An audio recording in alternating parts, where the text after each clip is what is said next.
नमस्कार, स्वागत है आपका हमारे चैनल पर। मैं हूं आपके साथ शिप्रा सैनी। वाराणसी की ज्ञानवापी मस्जिद और मथुरा में श्री कृष्ण जन्मभूमि केस को लेकर कानूनी लड़ाई लगातार जारी है, लेकिन वहीं दूसरी ओर सियासी पारा भी चढ़ा हुआ है। AIMIM के चीफ असदुद्दीन ओवैसी से लेकर अब अखिलेश यादव का बयान भी इस पूरे मामले पर सामने आया है। लेकिन अखिलेश यादव ने जिस तरीके की बयानबाजी की है, उसके बाद सियासत गर्मा गई है। बीजेपी लगातार अब समाजवादी पार्टी और मुलायम सिंह यादव से लेकर अखिलेश यादव पर हमलावर है।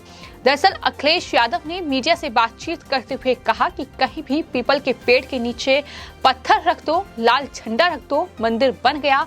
ये अखिलेश यादव का बयान सामने आया है। इतना ही नहीं, अखिलेश यादव यहीं पर नहीं रुके, बल्कि उनके तरफ से इशारों में बाबरी मस्जिद को लेकर भी जो टिप्पणी की गई वो दरअसल सवालों के घेरे में है। उन्होंने कहा कि एक समय था जब रात के समय मूर्तियां रख दी गई, यानी साफ तौर पर अयोध्या में जो राम मंदिर का निर्माण हो रहा है, जो राम जन्मभूमि और बाबरी मस्जिद का विवाद चला था, उसको लेकर ही अखिलेश यादव की ओर से ये टिप्पणी की गई कि दरअसल एक समय ऐसा था जब रात के अंधेरे में मूर्तियां रख दी गई थी। बीजेपी कुछ भी कर सकती है और कुछ भी करा सकती है। ये अखिलेश की ओर से अयोध्या में ही बयानबाजी की गई है। हालांकि अखिलेश यादव ने जिस तरीके का बयान दिया है, उसको लेकर अब वो सवालों के घेरे में है। सवाल एक बार फिर जनता यही पूछ रही है कि दरअसल कार सेवकों पर किसने गोलियां चलवाई थी, राम भक्तों पर किसने गोलियां चलवाई थी। इसमें कोई संदेह नहीं है कि शुरू से ही समाजवादी पार्टी और उनके नेता राम मंदिर का विरोध करते आए हैं। राम मंदिर पर जो सुप्रीम कोर्ट का फैसला था, उसका विरोध किया गया और अब कहीं न कहीं एक बार फिर से अखिलेश के बयानों में इसे साफ तौर पर दिख रहा है कि किस तरीके से अयोध्या में जो भव्य राम मंदिर का निर्माण हो रहा है, उसका विरोध एक तरीके से अखिलेश यादव कर रहे हैं, जिस तरीके की उनकी बयानबाजी है। लेकिन इस पूरे मामले पर उत्तर प्रदेश के डिप्टी सीएम केशव प्रसाद मौर्य का बयान भी सामने आया है। उन्होंने कहा है कि तुष्टीकरण की राजनीति में सराफोर अखिलेश यादव जी सनातन हिंदू धर्म का मर्म भूल चुके हैं, इसलिए हिंदू धर्म के प्रति उनकी अनास्था कोई नई बात नहीं है। ये केशव प्रसाद मौर्य की ओर से ट्वीट किया गया है। तो वहीं बीजेपी के तमाम प्रवक्ता लगातार अखिलेश यादव पर हमलावर हैं, जहां प्रवक्ता राकेश त्रिपाठी की ओर से ये कहा गया है कि विनाशकारी विपरीत बुद्धि अखिलेश यादव को।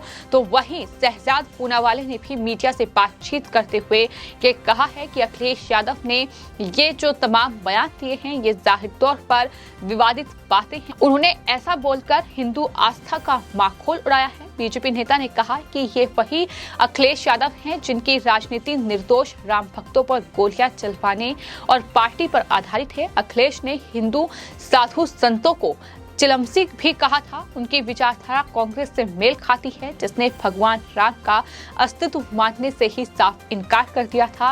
पूनावाला यही नहीं रुके, उनकी तरफ से ये भी कहा गया कि कांग्रेस के साथ मिलकर समाजवादी पार्टी ने भी 70 साल तक राम मंदिर का विरोध किया है। ये वोट बैंक की राजनीति करने के लिए ऐसे बयान देते हैं। उन्होंने कहा कि कांग्रेस ने राम सेतु को नष्ट करने की साजिश रची थी। ये अपने वोट बैंक को बचाने के लिए किसी भी हद तक जाकर हिंदुओं का अपमान करते, उनका मजाक उड़ाते हैं। उनमें हिंदुओं के प्रति नफरत है। उन्हें पता होना चाहिए कि प्रमाण प्रतिष्ठा के बाद मंदिरों की स्थापना की जाती है। तो ये अखिलेश यादव को बीजेपी प्रवक्ता शहजाद पूनावाला की ओर से जवाब दिया गया है। तो अखिलेश यादव ने जिस तरीके की बयानबाजी की है, एक तरफ जो ओवैसी हैं AIMIM के चीफ, वो लगातार ज्ञानवापी मस्जिद में जिस तरीके से शिवलिंग मिलने का दावा किया जा रहा है, उसको लेकर बौखलाए हुए हैं। उनका कहना है कि मैं एक मस्जिद गवा चुका हूं, दूसरी मस्जिद में नहीं गवाना चाहता। इतना ही नहीं, जो ओवैसी लगातार 1991 के वर्शिप एक्ट का हवाला दे रहे हैं, तो वहीं अखिलेश यादव की ओर से भी इस वर्शिप एक्ट का जिक्र किया गया है, इसका हवाला दिया गया, बीजेपी को घेरा गया। तो इस पूरे मामले पर फिलहाल अखिलेश यादव फंस चुके हैं। लेकिन वहीं बीजेपी और आरएसएस के तमाम बयान सामने आ रहे हैं। आरएसएस के नेता सुनील अंबेडकर ने भी ज्ञानवापी मस्जिद में जो सर्वे हुआ है, जो शिवलिंग होने के साक्ष्य वहां मिले हैं, उसको लेकर बयान दिया है। उन्होंने कहा है कि ज्ञानवापी का मामला चल रहा है, तथ्य सामने आ रहे हैं और मेरा मानना है कि हमें उन्हें बाहर आने देना चाहिए। किसी भी मामले में सच्चाई हमेशा एक रास्ता खोजती है। आप इसे कब तक छुपा सकते हैं?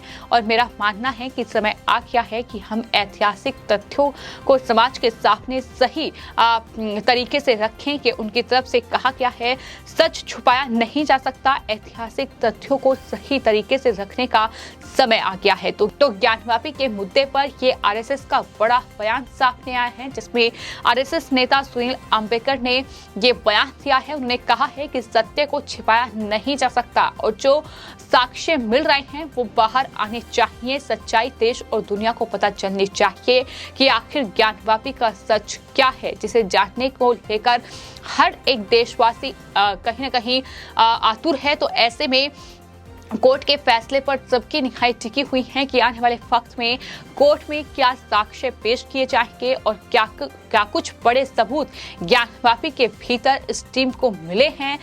इसका उल्लेख जो है वो कोर्ट में जो रिपोर्ट पेश हुई है उसमें किया गया है। तो सबकी निगाहें जो है वाराणसी कोर्ट पर टिकी हुई हैं। तो फिलहाल आने वाले वक्त में जब वाराणसी कोर्ट में इस पूरे मामले की सुनवाई होगी तो क्या कुछ फैसला वाराणसी कोर्ट सुनाएगी, इस पर भी सबकी निगाहें टिकी हुई हैं। लेकिन फिलहाल अखिलेश यादव ने जो बयान दिया है, जिस तरीके से ये कहा है कि दरअसल रात के अंधेरे में मूर्तियां रख दी गई, तो वहीं ज्ञानवापी को लेकर ये कहा है कि कहीं भी पीपल पेड़ के नीचे पत्थर रख दो, लाल झंडा रख दो, मंदिर बन गया। क्या अखिलेश यादव ये कहना चाहते हैं कि दरअसल जो वजू खाने में शिवलिंग होने के साक्ष्य मिल रहे हैं, जो शिवलिंग तस्वीरों में भी देखने को मिल रही है, उसे एक मात्र पत्थर जो है अखिलेश यादव करार दे रहे हैं। तो इस तरीके की बयानबाजी को लेकर अब बीजेपी लगातार अखिलेश यादव और समाजवादी पार्टी पर हमलावर है और कहीं ना कहीं पूरे मुद्दे को लेकर अब मुलायम सिंह यादव पर भी हमलावर नजर आ रही है। जिस तरीके से राम भक्तों और कार्यसेवकों पर मुलायम सिंह यादव ने गोलियां चलवाई थी, तो उसको लेकर भी अब समाजवादी पार्टी घिर चुकी है। आपको बता दें, अखिलेश यादव अयोध्या में थे और अयोध्या में ही पत्रकारों ने उनसे ज्ञानवापी मस्जिद में जो सर्वे हुआ है, जो पूरा मामला कोर्ट में चल रहा है, उसको लेकर सवाल किया था, जिसपे अखिलेश यादव के जवाब कुछ इस तरीके के थे। अयोध्या से बेहतर कोई नहीं जानता होगा कि एक समय ऐसा था कि रात के अंधेरे में मूर्तियां रख दी गई। बीजेपी कुछ भी कर सकती है और कुछ भी करा सकती है। वो अयोध्या में एक कार्यक्रम में शिरकत करने के लिए पहुंचे थे, जहां अखिलेश यादव ने ये कहा कि बीजेपी अंग्रेजों की तरह बांटो और राज करो के फॉर्मूले पर चल रही है। साथ ही ज्ञानवापी मस्जिद का मुद्दा उठाया जा रहा है, ये जिक्र भी उनकी तरफ से किया गया। ये स्मोक स्क्रीन है कि मुद्दा बीजेपी जानबूझकर उठा रही है। ये अखिलेश यादव कह रहे हैं जिस तरह अंग्रेजों ने डिवाइड एंड रूल किया था, उसी तरह से बीजेपी भी डिवाइड एंड रूल कर रही है। ये भी उनकी तरफ से कहा गया। उन्हें धार्मिक स्थलों की जब बात आती है तो बीजेपी को 1991 एक्ट की परवाह नहीं है। बीजेपी बुनियादी जो सवाल हैं उनसे बचने के लिए इस तरीके से तमाम मुद्दों का राजनीतिकरण कर रही है। ये भी अखिलेश यादव की ओर से कहा गया है। तो कुल मिलाकर ये अखिलेश यादव की कोई नई बौखलाहट नहीं है, बल्कि कहीं ना कहीं वो इस तरीके की बयानबाजी करते नजर आए हैं। कई मौके ऐसे आए हैं जब अखिलेश यादव ने अपने बयानों से ये साबित कर दिया है कि किस तरीके से एक वर्ग विशेष का वोट बैंक हासिल करने के लिए अखिलेश यादव हिंदुओं का अपमान करने से भी नहीं चूकेंगे, वो साधु संतों का अपमान करने से भी नहीं चूकेंगे। और कहीं ना कहीं एक बार फिर से जहां अयोध्या में एक तरफ भव्य राम मंदिर का निर्माण सुप्रीम कोर्ट के फैसले के बाद हो रहा है, तो कहीं ना कहीं अखिलेश यादव उस पर भी बौखलाए हुए हैं। अखिलेश यादव को अयोध्या में जो विकास कार्य हो रहा है, जो भव्य राम मंदिर का निर्माण हो रहा है, वो भी रास नहीं आ रहा है। अखिलेश की ये बयानबाजी साफ तौर पर ये साबित कर रही है। तो फिलहाल समाजवादी पार्टी सवालों के घेरे में है और यही वजह है कि बीजेपी लगातार समाजवादी पार्टी पर हमलावर है। बीजेपी प्रवक्ता राकेश त्रिपाठी ने कहा है कि विनाश काले विपरीत बुद्धि। अखिलेश यादव ने जिस तरह तुष्टीकरण की प्रकाष्ठा पार करके ज्ञानवापी मुद्दे पर जिस तरह से टिप्पणी की है, उससे ये साफ है कि प्राच्य से उन्होंने कुछ नहीं सीखा है और अभी भी वो तुष्टीकरण की उसी राह पर हैं जहां वह हिंदुओं को अपमानित करते हैं। तो बीजेपी उन पर हिंदुओं को अपमानित करने का आरोप लगा रही हैं, तो वहीं अखिलेश यादव इन तमाम मुद्दों को लेकर बीजेपी पर राजनीतिकरण का आरोप मढ़ रहे हैं। फिलहाल आपकी इस पूरे मामले पर क्या राय है, हमें कमेंट बॉक्स में जरूर लिखें और चैनल को सब्सक्राइब करें। धन्यवाद।